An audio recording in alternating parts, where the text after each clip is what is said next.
find the quotient of the given complex numbers. Kukunin natin yung conjugate nito ng denominator at i-multiply natin. So, ang conjugate nito ay negative 1. Then, yung imaginary part, ang negative 4 ay magiging positive 4i. Ayan. And then, ganun din, kopyahin lang.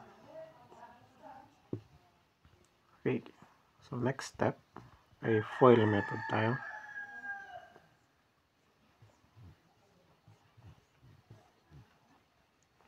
Four times 1. Meron tayong negative 4. 4 times positive 4i, positive 16i.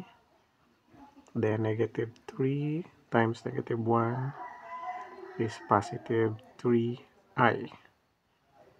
And then negative 3i times 4i is negative 12i square.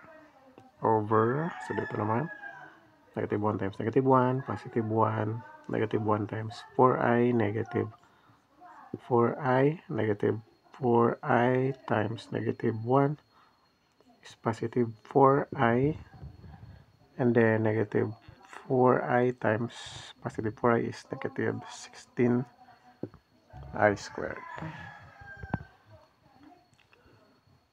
Okay, so bring down lang natin yung negative 4.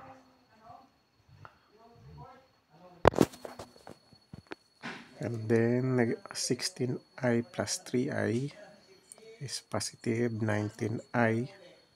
So negative 12. So yung I squared is equal to negative 1 yan. So negative 4 over 1. So negative 4i plus 4i is 0. Bring down negative 16. Yung I squared ay negative 1. Ayan. Okay, for the final answer, ay hindi pa pala.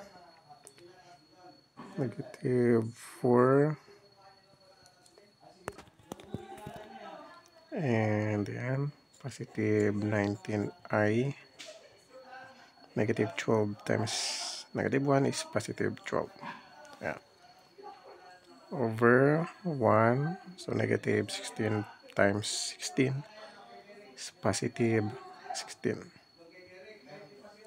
So negative 4 plus 12 is 8. At kopyahin yung 19i.